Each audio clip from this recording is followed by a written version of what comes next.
Because what happens is, when people go to a meeting, and you've been in thousands of these business meetings, you're like, oh, what are we going to talk about? Oh, they didn't. What are you staring at, Bill? Like you're in your head. And the minute you start laughing, all of a sudden your body moves and it opens up this channel of empathy, of, for lack of a better term, I'll say love. I'm Heather Grish, and this is the Wisdom of the Body podcast. This podcast explores the idea of body intelligence as the real key to learning the knowledge of life, or what we call Ayurveda in the ancient language of Sanskrit. We do that by connecting with today's creative leaders and experts who will help you listen to your body, trust your gut, and live in deeper harmony with nature. Come join me as we unlock the golden door to clear, direct perception and become very deep listeners. You can find the Wisdom of the Body podcast on Apple, Spotify, and Stitcher. You can also follow us by joining my email at heathergrish.com or on Instagram at heathergrish. I know you're going to love this podcast, so take a second right now to subscribe. Can comedy possibly help people interact with each other more authentically? Hey, do you have a bunch of fiery colleagues or clients? Well, maybe you'll find yourself getting fiery too. And other people, well, they'll feel like they're boulders to move. And others yet will sometimes be unable to focus on the critical path. It's all enough to make you want to pull your hair out sometimes. So if meditating and drinking your golden milk in the morning before work just isn't cutting it, maybe you can try to be funnier, because apparently a good laugh can improve your emotional health. You're listening to the Wisdom of the Body. Today, I'm here with Chris Tabish, who's the author of Comediology, the co-founder of the Comediology company, and the co-founder of Venture West Consulting. He's a Silicon Valley business professional and also an active stand-up comedian, the author of the book Comediology, which is all about how to be more effective and fulfilled in business by using comedy. Chris is the co-founder of Venture West Consulting in Silicon Valley, whose mission is to help organizations create meaningful strategies and bring them to reality. Venture West has worked with and helped many Fortune 500 companies like Kaiser Permanente, Cisco Systems, Veritas Software, Peet's Coffee, Brown & Tolan, Petco, and Juniper Networks, just to name a few. Chris found his way into the stand-up comedy community back in 2010 out of desperation to bring more joy into his career and his life. After taking his own happiness into consideration, he left his nearly C-level position and began consulting using his unique method of introducing comedic concepts into the corporate world. He noticed the difference in his clients and wrote his book to share his techniques with corporate leaders around the world. Chris continues to perform comedy in the San Francisco Bay Area, where he lives with his wife and 3 kids. Thanks for joining us, Chris. Heather, thanks so much for having me. I don't think there's very few things that are as painful as listening to your own obituary, but I do appreciate the intro. Thank you.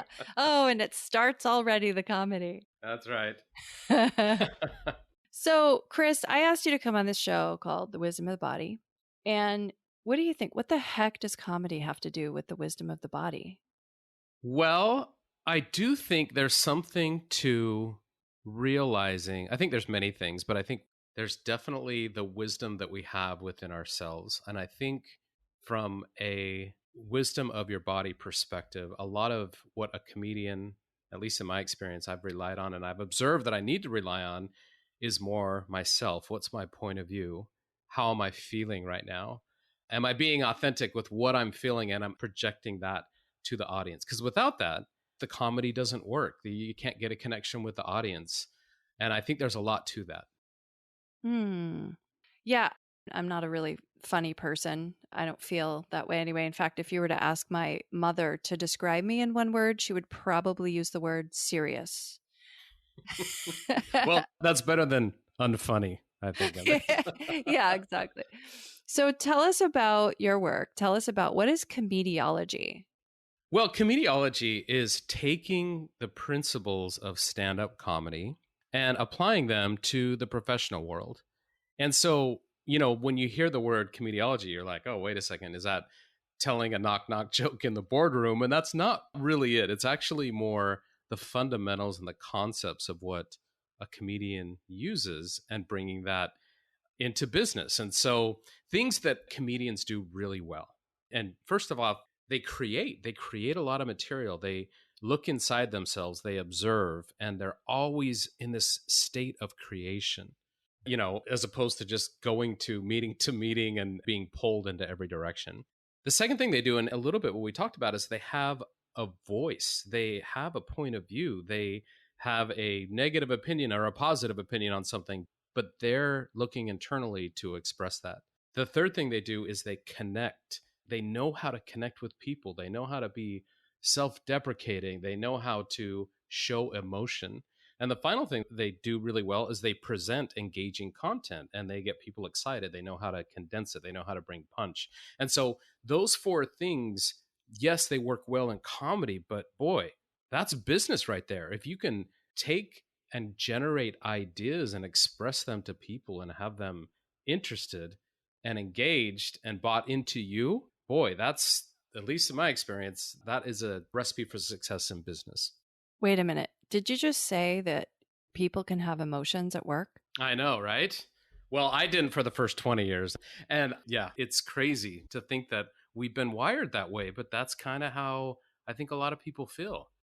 Yeah. And I know because I, had a whole life before I became an Ayurvedic practitioner and worked in a corporate job for a really long time. So I get that. And also because I work, with clients one-on-one on their health now, and you see the same themes coming up with people about people not feeling like they're able to express their emotions at work, various emotions, and what that does to a person. And especially if it goes on for a really long time. Well, before we go to how you use comediology, why is it that we don't feel we can be ourselves at work?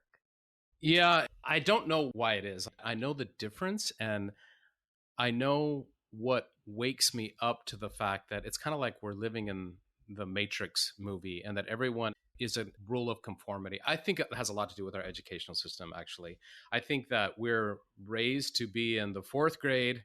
I mean, not we're always in the fourth grade, but we're raised to be like everybody else. And, you're to express yourself on this quiz. But other than that, you raise your hand and, we don't want to hear from you other than that. And that's how we're raised. And how you work with authority, any type of authority. And so I think it's just imputed into our person that you aren't the authority. And if you bring anything to me, you'd better have references. What does the industry think? What do the powers that be think? What does Gartner and Forrester think? Who are you? You're a student. You don't mean anything. And one of the things that I do love about comedy, Heather, is if I were to tell you a joke, you can't look to the person next to you to say, hey, was that funny? Comedy forces you to look inside and make you realize, wait a second, I thought that was super funny, or I didn't, but I'm the authority. I actually have an authority. I have an opinion. I have a voice inside of me that knows what it likes and what it doesn't like. And as simple as that sounds, it's paramount and it's significantly different than how we are in the business world. Wow, that really just makes so much sense the way you said that. And yeah, I guess a lot of people don't really feel like they know what they want or how they feel. And perhaps that comes with just not listening to it for so long, whether it's your mind talking to you or not, understanding it when you get a little feeling in your right shoulder that's kind of cringing up to your ear when you talk to that person, or all the ways that we feel uncomfortable, or we're sitting in a meeting and we're getting mad, or we're sitting in a meeting and we want to cry and we can't let these emotions out. And the fact that you can actually give people a way in to their body in a setting where they're not used to doing that. I just think it's really brilliant. So, in my experience with, it's almost like energy healing. That's sort of what it feels like to me. I'm not an energy healer. I don't have that skill, but can you actually train yourself how to be funny? Like, is it a skill that you could, can someone develop a skill to be funny and have it work for everybody? Or is it that you're only funny for certain kinds of people? Yeah, it's a great question. And if you think about, I think if we look at what society has trained us to do, it's actually sort of to make the word funny or comedy just this vanilla sort of word that has, oh, it's something that, evokes some sort of emotion that makes you move weird when you hear it. But, you know, everybody has their different opinion of funny and comedy. And if you look at your favorite comedians, I mean, Heather, who's your favorite comedian?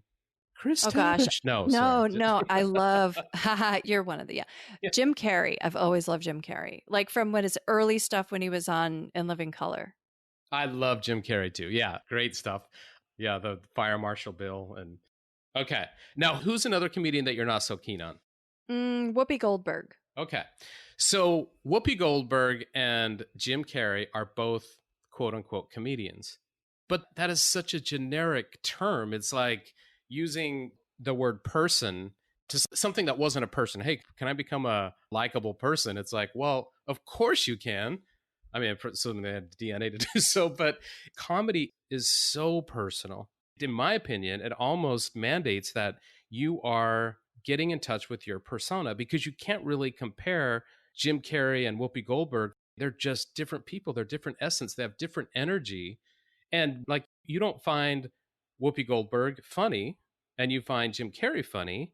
Well, so when you say, can you become funny? Absolutely you can. But recognize that it's your certain flavor of funny and you're going to reach a certain audience. And if you define it like that, 100% you can. If you say, I'm going to be funny, comedically and generically funny to everybody, well, I'm not even sure that exists. So does that make sense?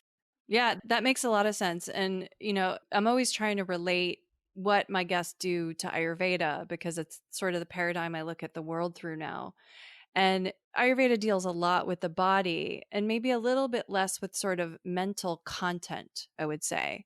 And comedy is really within the realm, well, energetic as well, realm, but also in this realm of mental content. Because just thinking about my example of Jim Carrey, I used to laugh at, him doing this character of Vera Cosa. I don't know if you remember her. Yeah, I love Veracruz. He dressed up as a woman in a bikini with these like awful pigtails. And because, I was always like kind of an athletic girl, that was really funny to me because I definitely had, like issues with masculine and feminine growing up and like my own identity. And I hit puberty when I was 12. I think I started growing a mustache or something. And then somehow that went away. But, my body was like at that point, because that's when it was on, going through lots of different things. And so when I think about why I relate or why his comedy hit me, it really had to do with what was going on in my mental layer at that point in my life and how he was able to sort of reach me. And then also to me, it's like he's so great at getting people to empathize. I think that's one of his superpowers. And so, tying that back into the body, it's like, okay, we hear the word, it goes through our senses, it hits our brain, some memory is triggered or some relational aspect is being processed. And then maybe our body reacts in a certain way to that. So I think comedy is really, like you said, it is very physical because you can feel it in your body. And me personally, I don't know if this would be universal for people, but when I am listening to comedy, I feel warm when I listen to it. Mm-hmm. Do you have a physical sensation that repeats for you when you hear comedy, or is it all over the map? That's real interesting, Heather. I like that description, and I can relate because I too was an athletic girl growing up. No, I think, to your point about it being, yes, it is a mental construct. I'll say that's the spark, is the mental construct. But I think the tie-in with the body in Ayurveda, by the way, I'm still practicing that word. I've been saying it since your book came out, but I'll get there. But one of the things that I love about comedy, and I advocate this in when you're starting out a meeting, it doesn't need to be an over the top sort of great joke, but just to get people a chuckle, some sort of movement in their body. Because what happens is, when people go to a meeting, and you've been in thousands of these business meetings, are like, oh, what are we going to talk about? Oh, they didn't. What are you staring at, Bill? Like you're in your head.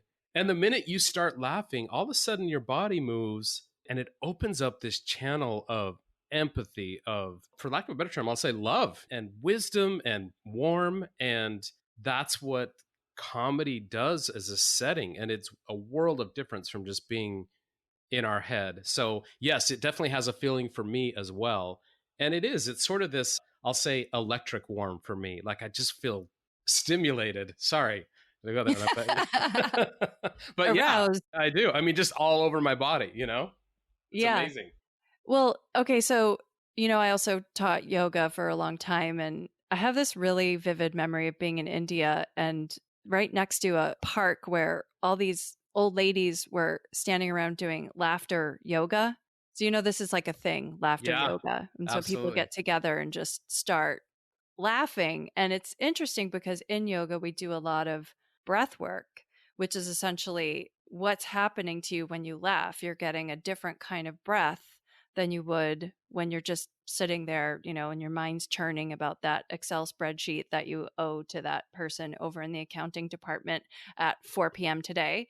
They're always So in the accounting department, aren't they? Always. yes, and they're such sticklers for the time. Yeah. So there's a physical component to comedy for me, and it does feel like there's kind of almost like a form of therapy with it. Well, if you look at the research, there is definitely a form of therapy and how it can help you, releases endorphins. It actually improves our health in addition to making us feel better. It improves our productivity. It improves how quick we are mentally. I mean, it has all these benefits that are somehow overlooked to, it's only for Netflix at 7:30 at night and then I turn it off and clench my butt cheeks when I go to work. It's like, why don't we use this tool? It's so powerful. Yeah. And I know in your book, Comediology, which I've read, you talk about why this is so important and how to do it. One of the ideas that you talk about is feeling your material. So, this idea of getting beyond your thinking and feeling your material, that to me sounds like something from spirituality or physics. Like to get peace of mind. In order for me to get peace of mind, I just touch thy face. What I mean? Like feeling the material, the material body. But I know you're a guy who wears button down shirts and you work with CFOs and COOs and all the people in the accounting department, etc. I would expect you to be a pretty tangible world kind of guy. About the research and things like that. But what does it mean to feel your material? Yeah, it goes back, I think, Heather, to the antithesis of that is everybody's gone to, or a lot of people have gone to speech courses, communication courses, and they tell us how to stand erect and to put our hands by our side and to not look like a walrus and to stand in this corner of the room. And they tell us how to move our body and how to construct what we're going to say in a PowerPoint. You have an opener and then and that's when you can be funny for 10 seconds and then you have what you're going to want to talk about and then the 3 points. Well, the problem with that is that it's material and material stays when it doesn't really connect with us as a person. It just stays within our head. When you feel your material in comedy, this is common. And you look at comedians and you can tell the difference if you're looking at an experience level, and you definitely see it in the more experience. When they see something funny or when they're frustrated, you see them feeling that emotion and it reverberates. And there's probably stuff that we can't see or understand, but for whatever reason, we understand that. We get that within the fiber of our beings. We know what that feeling is. So something about the connection when they're feeling it, it's like this little beacon of energy that we have a sensor and that we feel the same feeling.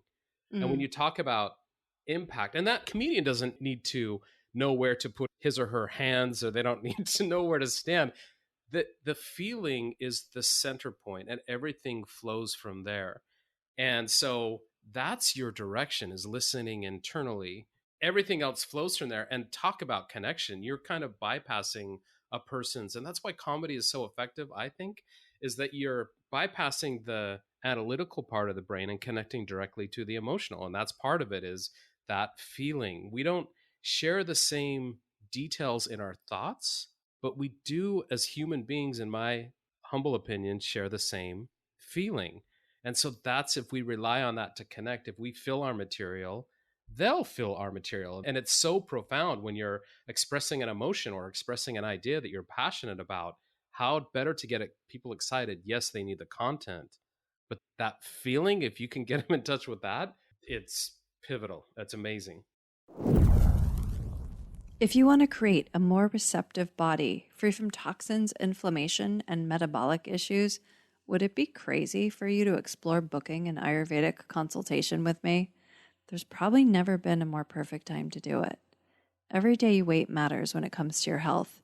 So if you're ready to get your body back in balance, I'll give you a 30-day plan to get you started. Go to heathergrish.com to book a consultation. That's Heather, GRZYCH.com.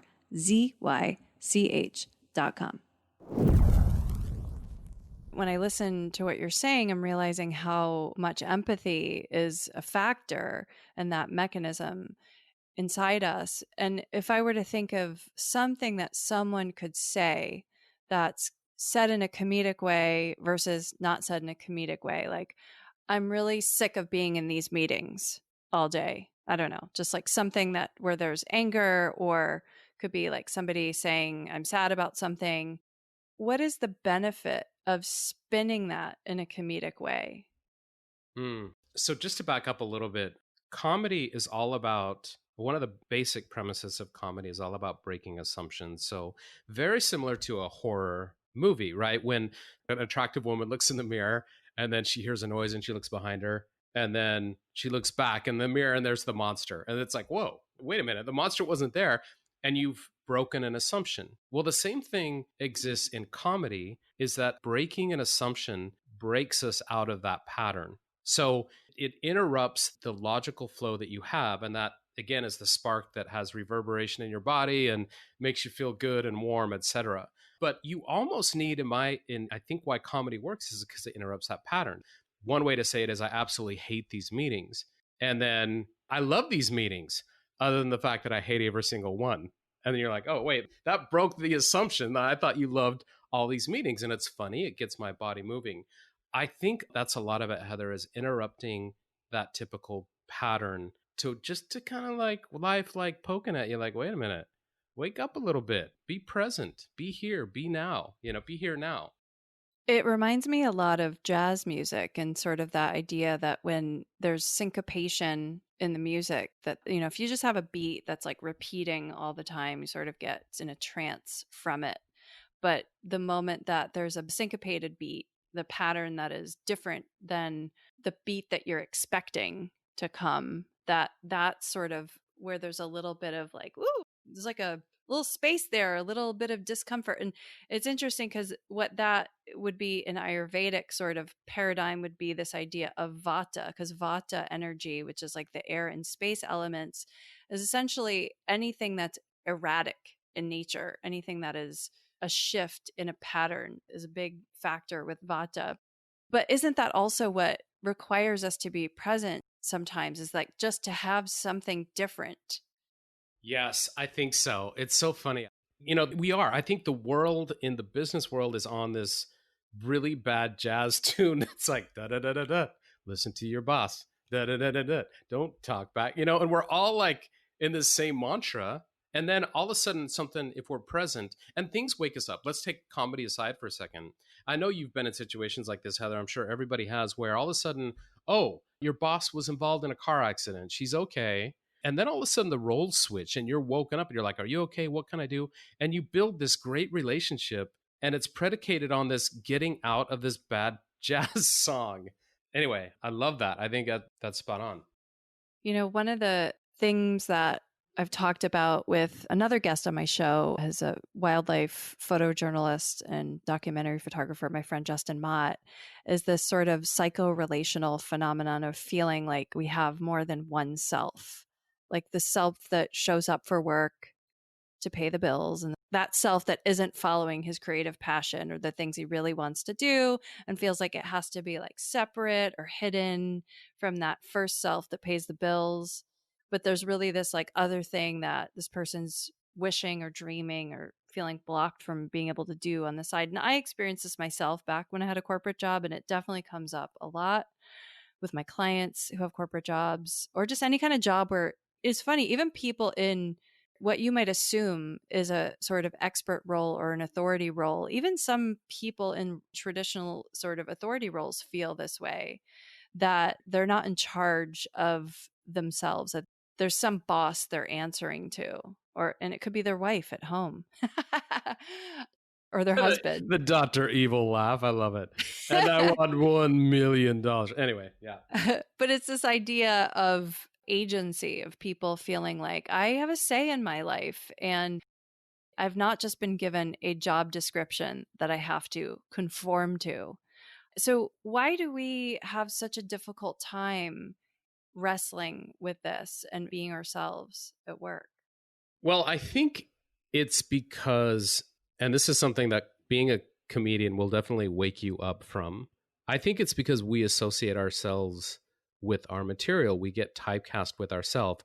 One of the things that, if you're presenting comedy, especially as a new comic, the first 500,000 times you're going to bomb. Okay. And it's not going to feel good. And you're like, oh, well, the audience was wrong. Well, the audience is never wrong there. And so you really have to ultimately, exactly what you're talking about, Heather, is separating yourself from your material and realizing. So Deepak Chopra, and I love this, what he does. So he was speaking at this event and he said, okay, I want everybody to close their eyes and I want everybody to just do this meditation with me. And they would say, okay. So he said, I am, and then say your name, and then say what you do. So I am Heather. I am an Ayurvedic guru. Okay, I said, great. So they said that a few times. And he said, now I just want you to say, I am Heather. So I am Heather. I am Heather. And you say that a few times. And then he said, okay. So now I just want you to say, I am. And for me, that's what comedy does, is it makes me realize that, yes, today I am an author of Comediology and I'm a co-founder in a consulting company, but maybe it's not working and I do something else tomorrow. There's no judgment. There's nothing I've failed or I'm like a fish swimming through water of different material. Yeah, I chose this because I like this and I'm interested in it. But who knows what's going to happen tomorrow? But I'm not stapled to this. And I think in business and in our personal lives, we staple ourselves to this identity. And if anything impacts that identity, we're so fragile and so afraid of getting harmed somehow, when it's completely illusory and we have the freedom to go and do, we can do whatever we want to do and have fun with it and just go out and explore. And if we would just give ourselves that latitude, I think we would have so much more freedom and fulfillment in our daily and business lives. It also feels like when we start to think as humans about, okay, I want to make sure I'm living my life the way I'm supposed to, or like in line with my purpose, or I want to bring my full self into my work. And a lot of times I think our minds will then get engaged and like want to look forward and go, how do I want my life to be? And there's this, we could do visioning and we could, create a vision board and do all these manifesting workshops or whatever.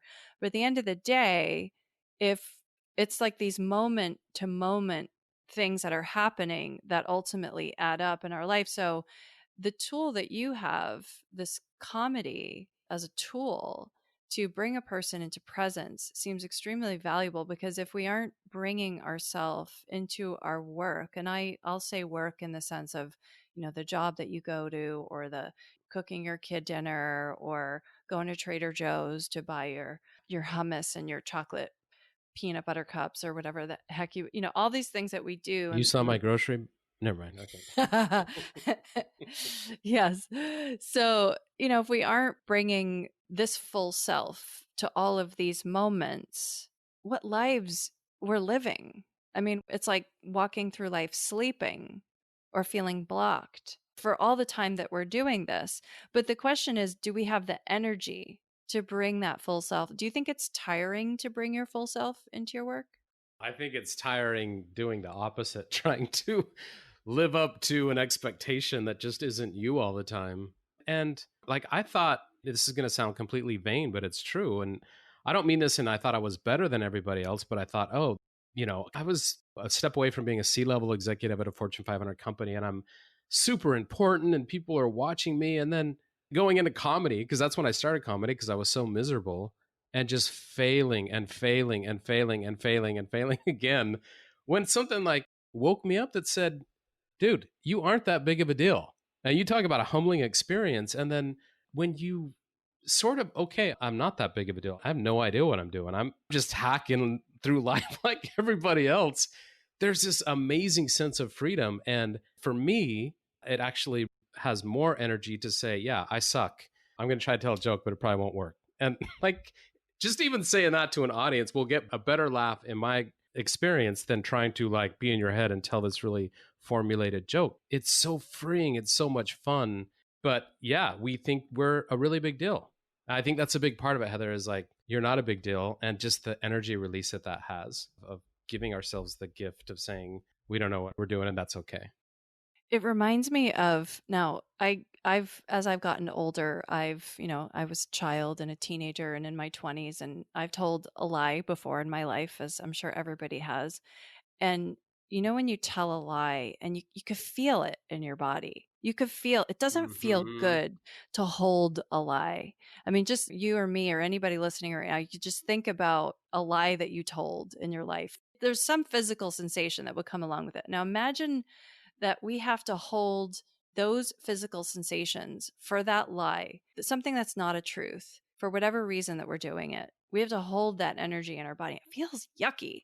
It doesn't feel great. And it takes a lot of energy to maintain it. And you're really the one suffering. Probably other people are suffering too, but you're really suffering because all your actions have to hold that story together. That's sort of what it's reminding me of happening maybe in a different way when we hold this identity that we think is the truth, but it's not intentional many times, right? And that's the part of self-discovery, is that I don't think we hold the lie intentionally, whereas with a lie, maybe perhaps it is. With ego stuff, it's not necessarily intentional, but once you realize it's there, yes, it does feel a lot more efficient to let go of that ego. Yeah, I love that, Heather. And yeah, and you're asking your body to wake up every morning early, to be at its best in business meetings, to be athletic, to procreate. Meanwhile, hold these 20 lies. And, it's like your body's like, what the heck? And so, yet freeing yourself up, bringing yourself to work, admitting that, yeah, I might not want to be in that role. I might not like doing this. In fact, I would rather do something like this and just watch the miracles occur. Because let's just say, whether you believe in miracles or not, just having more energy in your body to do the stuff that you love inherently is you're going to be exceptional at it relative to holding in 20 lies. I wasn't counting, Heather, and I'm not going to say anything, but you do what you got to do. And it's funny because I was at a corporate job for a long time, and I have a very vivid memory of writing my exit interview, because I think once people realize that they're doing this to themselves, like, wait, I've created this whole identity of who I think I am, and maybe I've sort of tried to match it to my job description, or whatever I think my parents want me to be, or what that girl from high school when I was 16 wanted me to be, or whatever trauma sort of inserted the desire to have this new ego identity. I remember the exit interview and writing down, they were like, why are you leaving this job? Because a lot of times we think that we have to leave whatever we're doing in order to really truly be ourselves. And a lot of people do it. And I do think it's possible that dynamic obviously shifts when you have that realization and stay in the environment that you're in. But I do think a lot of people will leave the environment that they're in once they have that realization. And I remember in my own exit interview, when I finally left this job where I was like just so frustrated with myself and the place, I remember they're like, why are you leaving? And I said, oh, I just want to go be myself. I love Like, it. why was that so hard for me to do that Yeah. there? And, we could have a whole therapy session about that. But I'm mentioning it, and I think it's important because I know a lot of people feel this way. I know it because, I have clients, I have friends. It comes up all the time. So it's just so important. And I think that when I spoke with Justin Mott, who I mentioned was that a wildlife photographer, he's actually a really funny dude too. I should introduce you guys. You bring him up a But lot lately. Do you love him? Is that what this is? yeah, he used to be my roommate in San Francisco many years ago. But, he has this thing where he talks about people having a personal project. even though he's a photographer, and you think like, okay, he's following his dream of being a photographer. Yes, he's still doing commissioned work. He's still doing work for, the New York Times, or he's doing work for some hotel or something like that. But he will have his own sort of creative project on the side, which I think probably, comedy and the study of comedy is like one way, another example of that, like the development of your real self and having an outlet to be able to do that in. Yeah, 100%. I think, and what I like to call that, because we get financially the concept of a 401k, that you invest a little bit every month. And the first month you're like, great, that's $150. What good is that going to do? But then after 20 years, you're like, oh my gosh, that's a good chunk of money. And by the time I reach 65, it's actually going to sustain me. I don't need to work at that point in time. And I truly believe the same thing is of a creative 401k. So creatively invest every day if possible, every week, but at the very least, you're doing something on a regular basis where you're investing. And pretty soon, you've written a Ayurvedic book, and it's going to sustain you in life. But I think for everybody, comedy just happens to be, forces you to create every week, or you're not going to have anything on stage. But I truly believe we've lost the plot. We've become consumers as opposed to we're producers. We love to produce. So invest in that creative 401k and like, oh my gosh. And then it just, like what we're talking, it creates energy and fulfillment and efficiency. Yeah, I couldn't agree more. Mm-hmm. Yeah. Aliveness. And it's, the good kind of scary. Yeah. Okay. So this has been great. I want you to tell people how they can get in touch with you. So I know you want to tell them about your book, which is great, funny. But how else can they work with you? Thanks, Heather. Yeah, and they can work with me. They go to comediology.com. That has pretty much everything, LinkedIn and Facebook and every personal emails. I have my personal email. You can follow me home. Just ask me at my front door. I give it to you. No, comediology.com is the easiest way to get in touch with me. And I respond with people who have written me. I love interacting. So don't hesitate. Reach out. Would love to connect. Yeah. And I know your organizations are doing really great work in the corporations as well. So hopefully we'll have some interesting connections coming out of this. Yeah, thank you so much, Heather. It was such a joy being on your show, and I'm so excited for you and your book. And you, as I tell you every time, have such amazing energy, and to spread that to people and have them feel that just warm energy. There you go. I think that's amazing. I really am sitting here going, I got to think of something funny to stop this with, but I just really can't come up with anything. And that's funny. Isn't that crazy? That is a perfect example of the way to end it, because that's exactly what I'm talking about. Being authentic, being yourself, and it's blissful. It's completely amazing. So thank you for that. Yeah, that's awesome. Okay. Thank you for tuning in and dropping in with us today. Don't forget to subscribe, rate, and review this podcast. I really want to hear your feedback. To learn more about my work, visit heathergrish.com. That's Heather, GRZYCH.com. And meet me here next time on The Wisdom of the Body.